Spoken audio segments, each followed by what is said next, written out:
பட்டினப்பாக்கம். ரொம்ப long gap விட்டு நான் பீச் பார்க்குறேன். பசங்க எதுவும் இல்லாதனால பீச்சுக்கு தண்ணிக்கிட்ட தான் நான் போகல.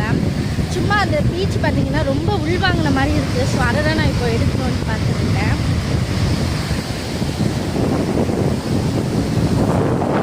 ரொம்ப கேப் விட்டு உள்வாங்கி இருக்குது.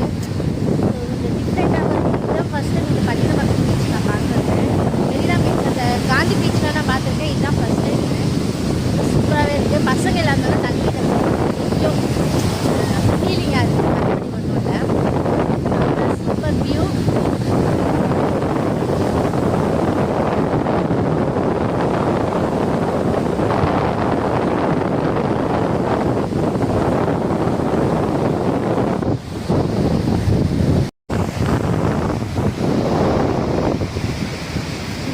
கூட்டமே கிடையாது. ஆக்சுவலாக இந்த ஏரியா அந்த கோட்டர்ஸ்லாம் இருக்கும் பட்டினப்பாக்கம் மீன் மார்க்கெட் பக்கத்தில். ஸோ அங்கேருந்து கூட பசங்க யாரும் விளையாடலை. ஃபுல்லாகவே காலியாக தான் இருக்குது.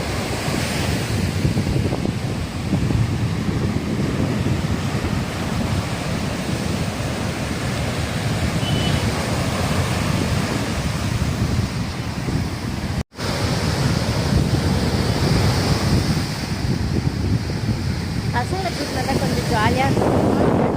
வெயில் சும்மா வெண்ணி இந்த மாதிரி தான் காட்டி தான் இருக்கும். நான் தண்ணியில் போக முடியாது பசங்களை. காந்தி பீச்சில் பார்த்தீங்கன்னா ஆள்லாம் விட ஆரம்பிச்சிட்டாங்க. யாருக்கெல்லாம் வரணும் கேப் பீச் பார்க்கணும் அப்படின்னு நினச்சிங்கன்னா கண்டிப்பாக வரலாம். ஃபுல்லாக நாங்கள் செட்டாக வந்து கிட்ஸ் எல்லாமே கிட்ஸ் எல்லாமே பால் அதெல்லாம் எடுத்து வந்து விளையாடிட்டு இருந்தாங்க. நான் பார்த்துட்டு இருக்கேன்.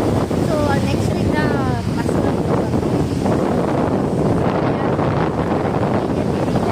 நான் வெயிலில் நிற்கிறதே வெயிலே இல்லை. அதையோட செம்மையாக இருக்குது. ஓகே வாங்க மீன் கிடைக்க போகலாம்.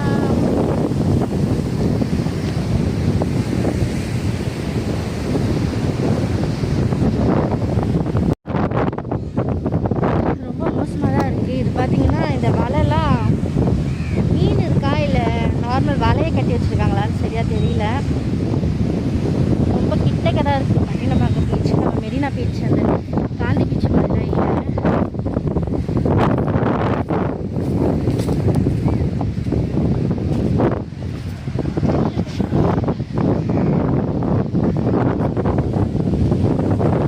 மீன் கட் பண்ணிட்டு இருக்காங்க. இங்கே தான் வாங்கியிருக்கோம்.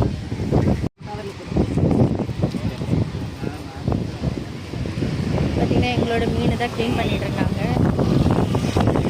சோறா வாழை மீன் காணப்பட்டோம்.